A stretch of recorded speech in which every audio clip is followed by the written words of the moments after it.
국경의 흔적만 남은 초소를 지나자 노르웨이였다. 피의 집은 북쪽으로 1시간 반쯤 가야 한단다. LA에서 잘 나가던 외과 의사였던 피가 왜 이곳으로 옮겨왔는지, 그리고 왜 현장을 그만두고 연구의로 들어앉았는지 지난번 통화에서 피는 얘기하지 않았다. 요즘 넌 뭐하니? 나? 면역학 쪽인데 논문이 나오면 획기적인 게 될 거야. 피의 말투는 이제 획기적인 성과도 지겹다는 듯 심상하다. 면역 쪽이면 생화학에 가깝잖아. 넌 노가다 스타일 아니냐? 연구실은 갑갑할 텐데. 루푸스 치료나 새로운 바이러스? 그런 재미없는 거 말고 들어볼래? 이건 영혼의 면역에 관한 거야. 영혼의 면역이라. 둘이서 같은 대학 의대에서 공부했고 지금도 가정의학과 정도는 볼 수 있는 나지만 영혼의 면역이란 얘기는 생소하다. 10년 사이 의학의 영역은 또 그렇게 확장되었단 말인가? 아니면 정신과 영역을 얘기하는 걸까?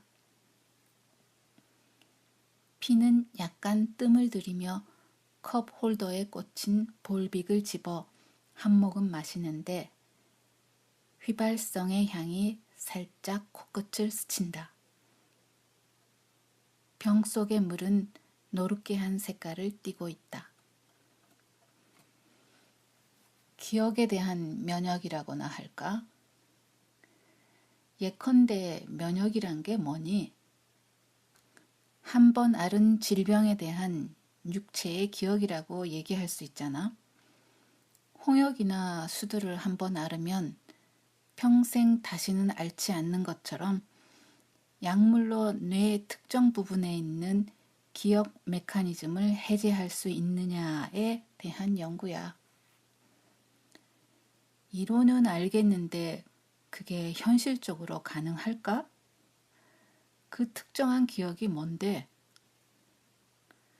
사랑이야. 나는 농담이냐고 묻고 싶은 걸 참았다. 하긴 내가 의학 공부를 할 무렵에 줄기세포로 새 장기를 만들어낼 수 있다는 얘기를 누가 했다면 정신 나간 사람 취급을 받았을 것이다. 가능할까? 모든 건 상상력의 문제지. 나라면 가능하다고 봐. 피는 만나자마자 나를 빨아들이기 시작한다. 듣고 있는 사이 그라면 가능할 수도 있다는 생각이 든다. 상상력에 관한 한 피를 대적할 인간은 없을 것이니. 오래전 상상력 따위는 손톱만큼도 허용될 것 같지 않은 외과 수술실에서조차 늘 기발한 상상력을 발휘한 놈이니까. 개복 수술 후 환자에게 위급한 불명열이라도 발생하면 무수히 많은 처치 방법 중 두세 개를 조합해서 시술하는 그의 감각은 거의 환상적이었다. 급박한 순간일수록 피는 냉정해졌고 칼끝 같은 그 긴장의 순간을 매번 즐기는 것처럼 보였다. 외과 수술 시에 그의 바느질은 도무지 흠잡을 데 없는 수준을 지나 환자가 원한다면 오장육부 어느 곳에라도 데이지꽃이나 장미꽃을 수놓아 줄 수 있을 정도였다. 수술실에서 노 교수들이 뒷마무리를 맡기는 유일한 레지던트였다. 진정한 아름다움은 내면에서 나오는 것이라며 위장 성형은 왜 안 하는지 모르겠다는 피에게 당시 상영하던 영화에서 따온 별명을 붙여준 건 나였다. 코리안 퀼트라고. 거칠게 요약하면 이렇게 말할 수 있어. 큐피드의 화살도 갖지 못했던 사랑의 동시성과 동분량, 그리고 지속성. 뇌파에 작용한 약의 효능에 의해 오직 그 한 알의 약을 나누어 복용한 사람만을 사랑하게 하는 약. 원한다면 방사성 동위원소의 반감기만큼이나 오래 사랑할 수 있는 약. 사랑에서 비극의 원인이 뭐라고 생각하냐? 결국 사랑의 비동시성이야. 한 사람은 아직 뜨거운데 한 사람은 오래전에 불에서 내려놓은 냄비처럼 싸늘한 거지. 아스피린과 페니실린, 그리고 비아그라가 인류가 만들어낸 3대 신약으로 꼽히지만 이 약은 그것들을 능가하는 폭풍을 일으킬 거야. 지난 세기부터 인간을 위로해왔던 비아그라나 보톡스 따위 해피드러그의 결정판이라고나 할까? 피의 프로필은 진지하다. 혈류량의 변화라는 육체적 메커니즘에만 작용했던 비아그라류의 약과는 차원이 다른 거지. 뇌의 특정 부위에 작용해서 몸과 정신을 동시에 조절할 수 있는 이 약은 과학과 영혼이 상호 보완적으로 결합하는 획기적인 신약이 될 거라고 봐. 프로젝트 이름은 러브피아야. 러브피아. 피답지 않다. 누가 들어도 러브와 유토피아라는 단어의 조잡한 합성에 불과한 그 단어는 편의점에서 이름만 읽어도 내용물을 짐작할 수 있게 하는 콘돔 상품명처럼 들린다. 용법은 매우 간단해. 2가지 색으로 나뉜 타원형 알약을 쪼개 2사람이 나눠 먹는 거야. 10초면 물속에서 완전히 분해되는 발포정 방식이지. 어떠한 부작용도 습관성도 없어. 당뇨 혹은 고혈압은 물론이고 암 환자조차 현재 복용하고 있는 약과 충돌 없이 사용할 수 있어. 말기암 환자들은 지상의 삶을 마감하기 전 마지막 하루하루를 벅찬 사랑의 광희 속에서 마무리할 수 있게 될 거야. 모르핀보다 강력한 진통 효과도 덤으로 얻을 수 있을 테고. 흡수 기제는 알코올과 비슷해서 약효의 발생 시간은 놀랍도록 짧아. 식도에서부터 흡수되기 시작하면서 효력이 발생하는데 특별히 예민한 체질은 발포 과정에서 생기는 가스를 흡수하면서부터 효과를 느낄 수도 있어. 이를테면 상대방의 모든 게 사랑스러워지기 시작하지. 암사슴 같은 눈빛이야 말할 필요도 없지만 껌딱지 같은 가슴도 너무나 앙증맞아 보여서 볼 때마다 깨물어주지 않을 수가 없을 거야. 젖꼭지가 피로 물드는 게 몇 번이 될지 몰라. 발바닥에 있는 튀는 자국이 사랑스러워 늘 얼굴을 발바닥으로 한 번만 밟아달라고 애원하게 되겠지.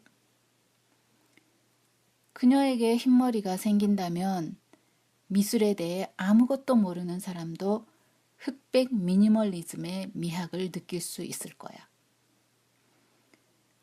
그녀의 땀을 핥으면서 왜 사람들은 달콤함이라는 단순함에 미혹되어 짠맛이 주는 심오한 미각적 황후를 놓치는가 안타까워하겠지. 그녀의 명랑한 방귀 소리는 가장 아름다운 음악이 될 것이고 5가지 영양소가 발효된 그 냄새는 인간이 먹어야만 살 수 있는 존재라는 철학적 깨우침까지 덤으로 주게 될 거야. 누가 그 약을 사 먹을까? 열정적이고 억제할 수 없으며 영원히 계속될 것 같은 사랑. 내가 아니면 차라리 죽겠다는 헌신의 언약이 조금씩 희미해지다가 어느 순간 냉랭해지는 반감기가 서로 다른 사랑 때문에 아파본 사람들은 이 약의 출현에 열광할 거야. 차는 북쪽을 향해 수직 방향으로 올라가는 것 같다. 기온이 조금씩 내려가며 이끼류의 식물이 들판을 뒤덮고 있는 풍경으로 바뀌어 간다. 공기는 투명하다 못해 유리로 만든 것처럼 단단해 보인다. 피의 얘기는 스치는 풍경만큼이나 낯설고 환상적이다. 사랑의 상실이 질병이라고 생각하나? 글쎄, 의사들은 저희들이 고칠 수 있는 건 병이라 부르고 못 고치는 건 본성으로 분류해버리지. 이를 때면 외로움이나 질투, 슬픔 같은 건 병이라고 부르질 않잖아? 수면제가 나오기 전엔 그냥 잠이 안 오는 것이었지 불면증은 아니었어. 프로작이 나오면서 우울함은 우울증이 되었잖아. 이 약이 완성되면 열정의 소멸은 질병이 될 거야. 긴 열변 끝에 목이 마른 듯 피는 볼빅을 집어서 몇 모금 마신다. 이 프로젝트는 어디까지 진행되어 있는 걸까? 쉬 믿을 수 있는 얘긴 아니지만 믿지 않을 수도 없는 건 피의 꿈이 하나도 남김없이 이루어지는 걸 가장 가까운 곳에서 지켜와 봤기 때문이다. 그의 인생에 불가능이란 없었다. 신의 특별한 은총을 받는 자는 주위 사람들로부터 똑같은 분량만큼의 질시를 받게 되어 있지만 피에겐 그를 향한 은총이 당연해 보이도록 하는 재능까지도 함께 있었다. 피와 처음 한반이 된 건 고3 때지만 그는 교내에서 이미 걸어다니는 신화였다. 새로 배정받은 고3 교실에 들어서면서 피가 앉아있는 걸 본 순간 제일 처음 스친 건 내가 올해는 1등을 한 번도 할 수 없을 거라는 생각이었다. 쉬는 시간에 피가 참고서 따위를 들여다보고 있는 모습을 본 적이 한 번도 없었다. 그의 집안이 찢어지게 가난하다는 얘기도 있었지만 그에겐 눈을 씻고 찾아도 비난함의 한 조각도 보이지 않았다. 형편없이 구겨지고 낡은 티셔츠도 피가 걸치면 최신 유행의 빈티지 룩으로 보였다. 수석 합격자들이 학교 수업만 들었고 잠은 충분히 운운하면 사람들은 거짓말이라 치부해버리지만 나는 피를 보며 세상엔 그런 사람도 있다는 걸 알게 되었다. 피의 옆모습을 훔쳐볼 때면 박탈감과 매혹을 동시에 느꼈다. 사타구니에 습진이 생기도록 책상에 앉아서 여름방학을 보냈지만 2학기 첫 모의고사에서 나는 여전히 2등이었다. 같이 지망한 의대에 피는 수석으로 합격을 했고 몇 등인지는 모르지만 나도 합격을 했다. 내겐 과분한 결과였다. 어쩌면 한 번이라도 피를 이겨보려는 나의 눈물겨운 노력이 가져다준 열매였을 것이다. 대체로 우리 모교에 남으려면 가문과 재산과 실력과 천운을 동시에 겸비해야 한다는 전설이 있었지만 피가 대학병원에 남을 것을 의심하는 친구들은 없었다. 그런 피가 논문 발표장에서 취한 태도에 대해서는 의견들이 분분했다. 발표를 앞두고는 지독한 긴장 때문에 식사도 제대로 못하는 건 기본이고 발표 후에 의도적으로 기를 죽이려는 기이한 질문이라도 몇 가지 받으면 한겨울에도 속옷까지 식은땀으로 흠뻑 적시는 게 발표장 분위기였다. 그런 심사 장소에 피는 칼라도 없는 티셔츠에 구깃구깃한 면바지를 입고 앞에 나갔다. 빈손이었다. 아무런 준비물도 없이 서 있는 그를 보자니 내 이마에 땀이 다 흘렀다. 누가 봐도 방향무인이었지만 그의 논문 발표는 간결했고 핵심을 정확하게 드러냈다. 무엇보다도 기존 이론들의 짜집기가 아니라 탁월한 독창성을 드러낸 논문이었다. 내용은 제쳐두고라도 어쩌면 가장 아름다운 문장으로 쓰어진 의학 논문이었다는데 이의를 제기할 사람은 없을 것이다. 그는 명백히 오만했고 그 오만함은 눈부셨다. 그 오만함이 끝내는 나를 비참하게 했다는 것도 나는 아직 기억한다. 들려오는 풍문에 의하면 그날의 평가 점수는 교수에 따라 매우 기복이 심했다 한다. 심사위원 중 누군가 그의 지나친 오만 방자함을 사유로 격렬한 반대를 했고 그 자신의 반대를 관철시키기 위해 사표까지 첨부했다 한다. 친구들의 분석대로 아카데미즘의 모독에 대한 분노였든 그의 자리를 노렸던 누군가의 막판 매치기였든 그는 심사에 통과하지 못했다. 피는 미국으로 떠나버렸다. 그의 가장 가까운 곳에 같이 있었지만 그의 언행에서 끝내 후회도 원망도 읽을 수 없었다.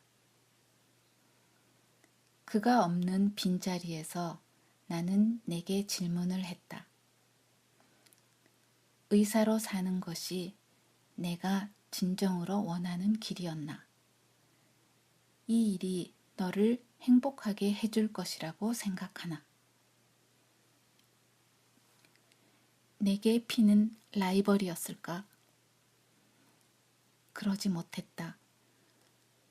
라이벌이란 강을 사이에 두고 그 양안을 달리는 자에서 어원을 가져왔다 했던가.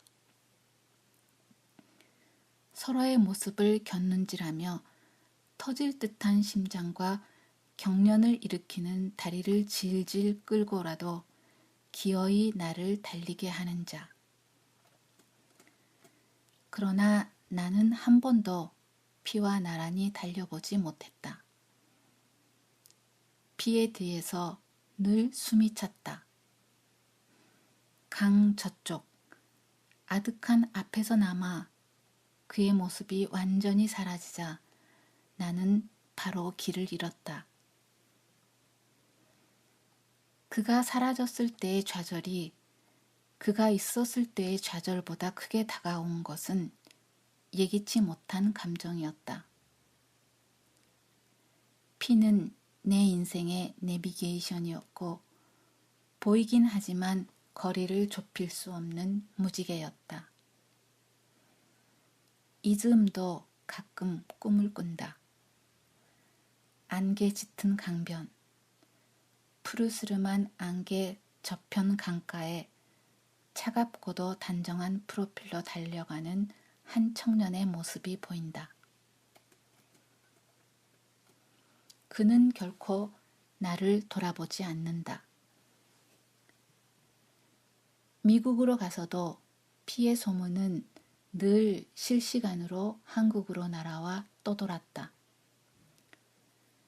그가 서부 최고의 의대에 들어간 것도, 거기서 확고한 터를 잡은 것도, 태평양의 파도가 정원의 가장자리를 어루만지는 저택을 산 것도,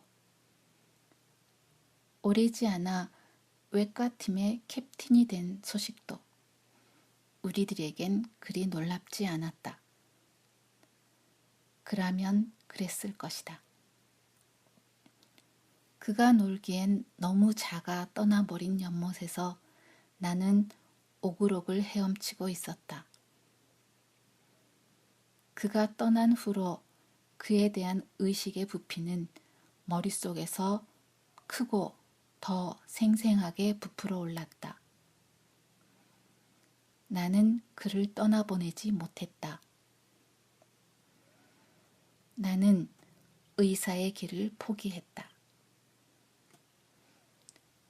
인체의 내부를 들여다보는 대신 영혼의 내부에 카메라를 들이대는 쪽을 선택했다. 피야, 내가 바람 부는 강변을 달리겠다 하면 나는 길 없는 들판을 달려보겠다. 그렇게 멀리 있는 피와 나 사이에 보이지 않는 강은 계속 흘러왔다. 언젠가는 그는 할 수 없었지만 내가 해낸 것을 그 앞에 내밀고 싶었다. 어느 날 피가 알 수 없는 이유로 미국 생활을 정리하고 북구로 갔다는 얘기를 듣기 전까지는 나는 피의 일거수일투족까지는 아니어도 그의 좌표를 늘 확인하고 있었다. 그 이후의 소식에 대해서는 알 수가 없었지만 같은 시기에 공부했던 친구들을 가끔 만나면 언젠가는 피가 놀라운 프로젝트를 들고 나와 세상을 놀라게 할 날이 있을 것이라는데 이견이 없었다. 러브 피아라, 너는 또 어디까지 달려와 있는가? 손을 뻗으면 얼굴을 만질 수 있는 곳에 앉아있는 너는 또 얼마만큼 앞으로 저 먼 곳으로 날아가 있는가?